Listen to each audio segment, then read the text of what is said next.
Hey there, hello, ho there. It's Jeff Cutter Diamond with a round one roundup of the NCAA Legends Cup. So, last week, from Monday to Sunday, there were 32 games played. Well, 4 games per day, except for Saturday, which had 8, because, 4 times 7 is 28, and then the extra 4 on Saturday because it's college football time. So, practically, I will tell you about the results of the week. I'll show you the updated bracket and where teams are going to go and when they're going to play. So on Monday, December 2nd, the first day was Kansas State versus UAB at a neutral site, and UAB easily crushed Kansas State in Defiant Powder by a score of 24-3. So UAB moved on to the next round. Western Michigan took on Utah. That was another neutral site game. That was in San Jose. And Western Michigan shocked a lot of people by beating Utah by a score of 10-9. It was a close game. Indiana took on Oklahoma State in one of the night games on Monday. And Indiana shocked a lot of people by beating OK State 26-13. It was a big shock, especially with Oklahoma State, remember, losing last year in triple overtime to South Florida. So Indiana surprisingly gets it. And then finally, Buffalo took on Louisiana Tech. That game was held at Texas Tech neutral site, and Buffalo needed overtime to beat Louisiana Tech 35-28. So that was the only overtime game in the first round. Amazing enough. On Tuesday, first game was Wyoming versus Texas, and Texas easily crushed Wyoming 33-8. Wyoming had no chance. But the second game was the game of the first round is Lafayette versus Pitt. The Louisiana Lafayette Raging Cajuns got a late touchdown. Unfortunately, the wide receiver decided to dump the ball over the crossbar, getting a 15-yard penalty for that, and they missed the extra point. Well, the extra point was blocked. And then Pitt's final few seconds, Alex Van Dyke, or whatever I think it was Alex Van Dyke, came in a quarterback and threw a nice pass to Larry Fitzgerald. Larry Legend erased 4 defenders into the end zone, 2019 for the Pitt Panthers as they won in the final seconds. Miami, Ohio took on App State. That was a game neutral site at Boston College. And Miami of Ohio took care of App State 24-13, so they're in. Arkansas State took on Minnesota at the Metrodome, and Arkansas State got their asses handed to them. 45-0. Minnesota ended up with the second highest first round total in a first round game. That was amazing. 45 points for Minnesota. Wednesday started off with Navy versus Canada State. And of course our team was up 24-4 after 3 quarters, and we choked it. We didn't even score 1 freaking point in the 4th quarter, and they scored 28. That game, obviously, you can see in the playlist. 32-24, Navy won. Of course, a lot of people were saying that James botched the game for us, but no, it was our terrible defense, especially our defensive backs, because Navy actually decided to pass the ball, and it was more successful. So, yeah. Washington State, Cincy, another massive comeback. As Washington State had a 17-6 lead on Cincy at the Bearcats Stadium, but Wazoo gave up 24 consecutive points. Cincy moved on to round number 2. That's amazing. And, of course, Cincy lost on the last-second controversial finish against Toledo last year. So, yeah. Texas A&M take on Penn State, the first matchup between 2 very hard-headed teams. A&M did okay. They scored 9 points, but Penn State scored 20. Penn State, at times, have been inconsistent in the first round, but Penn State won the game 20-9. And Temple took on Oregon, and the Ducks, if I can see it, where are those guys? And the Ducks beat Temple 34-21. It was a pretty close game, but Oregon won that. Thursday started off Ohio State taking on Cal because Liberty was ineligible. The Cal Bears put up 14 points on Ohio State. They actually had a 14-14 tie with the Buckeyes, but the Buckeyes scored 13 consecutive points to win that game.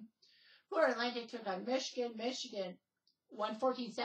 They actually had to win late, and without Tom Brady, who had suffered an injury, and Tom Brady will not be playing for the next 2 games. The way he'll come back is if Michigan gets to the quarterfinals, and it might happen. You might never know. Air Force took on Auburn. Auburn won 21-7, and Central Florida take on USC. The battle of the U letter, and USC narrowly won 21-14. On Friday, Miami took on Empire State, aka Team PSU. Miami narrowly pulled off a 14-7 win. Iowa State took on LSU in the second game, and a shocker, as LSU gets shocked on home turf 10-7 by the Cyclones. Of course, being for Canada State, we're like, we blew a golden chance to face Iowa State in the second round and maybe go to the round of 16. Southern Miss took on Wisconsin. Wisconsin shut out Southern Miss 20-0. And finally, it was Memphis versus Washington, and Washington won 20-6. So they moved on. Saturday had 8 games. The first one was Baylor-Iowa. Baylor had a 13-0 lead and choked it away. Iowa narrowly winning that game. Western Kentucky, Oklahoma. Oklahoma being a 1 seed. Western Kentucky did well. They scored 3 touchdowns against Oklahoma. They lost by 8. Only by 8. Marshall took on Notre Dame. The Irish easily won by a score of 17-0. Virginia Tech, Georgia in a battle of who was going to win. But Georgia easily won on home turf 27-7. Virginia Tech, usually a big spoiler getting to the quarterfinals and all that. They're not going to get past the first round. Dakota took on Clemson, and the defending champs won 34-7. Nevada took on Alabama. We all got Bama as the number 1 overall seed. Will easily win this one and probably have a clear path to the quarterfinals. No, they lost 10-3. Alabama could not beat Nevada's defense, which pissed me off. So the number 1 overall seed got shocked in the first round by Nevada. That's amazing. Boise took on Ball State in Syracuse. Ball State actually was close, but they only lost by a touchdown. And Virginia takes on San Diego State. San Diego State, perennial overachievers, basically. They fall in the first hurdle. They done this time. Final score 21-16. It was a close game. Yesterday's games, December 8th, Wake took on Louisville. Wake had an early lead, but Riley Skinner got injured, and Louisville took advantage, scoring 34 straight points. Alaska took on Florida. Florida easily beating Alaska by a score of 35-0. Hawaii took on SMU, and SMU got shocked themselves. Hawaii puts up 49 points to crush SMU, 49-13. And Central Michigan, BYU, the last game of the day, it wasn't that bad, but Brigham Young did come through with a 21-17 win. So those are it. Updated bracket time. Updated bracket.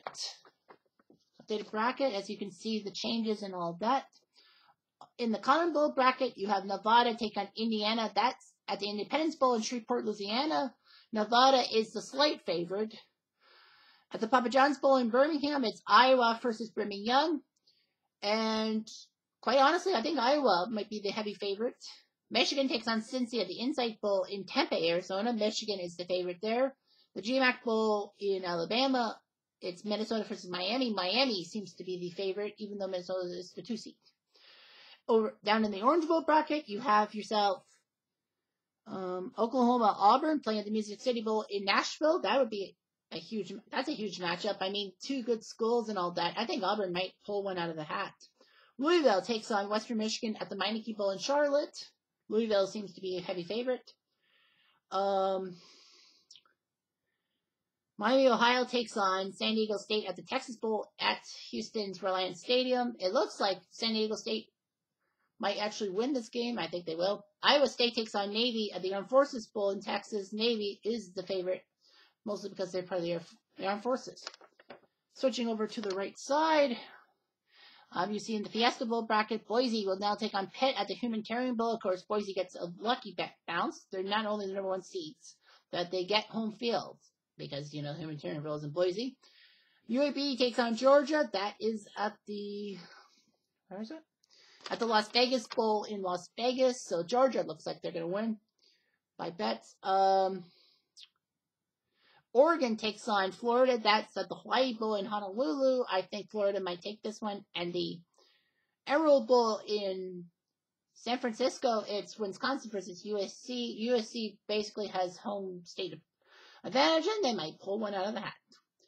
You see Ohio State taking on Notre Dame. That's the next game on in that bracket. That's at the New Mexico Bowl in Albuquerque. Ohio State might have it. You got Buffalo versus No, that's not purple. Penn State versus Hawaii. That's at the Sun Bowl in El Paso. I know the Sun Bowl should be technically round 16 because of the history and all that. But I think Penn State's got themselves a shot. Buffalo takes on Washington. That'd be at the Liberty Bowl in Nashville. Or is it? No, sorry, it's in Memphis. Sorry, Memphis. And right now, the betting favorite is Washington. And finally, down below at the Motor City Bowl in Detroit, it's Clemson versus Texas. I think Clemson might pull one out of the hat. They are the defending champions. So, a friendly reminder. So, all these matchups. Sorry about that. I keep kicking stuff. So the schedule has been made up. There will be 4 games on Wednesday, 4 on Thursday, 4 on Friday, and 4 on Saturday. So round of 32 there. And the order goes as follows. The Motor City Bowl, that'll be Clinton, Texas. That will go first on Wednesday. Then you got the Las Vegas Bowl, the Insight Bowl, and the Texas Bowl. Thursday, we'll have the Music City Bowl first, then Liberty, then GMAC, then Humanitarian. Friday is the Papa John's Bowl, then the Armed Forces Bowl. That's the game we should have been in. The New Mexico Bowl and the Emerald Bowl. And finally, Saturday will be the Sun Bowl leading off, then Independence Bowl, Meineke Bowl, and the Hawaii Bowl will be your final one. So that's the update. Of course, videos for each round will be made and shared and all that. So please share if you know any friends who are fans of the remaining schools. So thank you for watching and have a good day.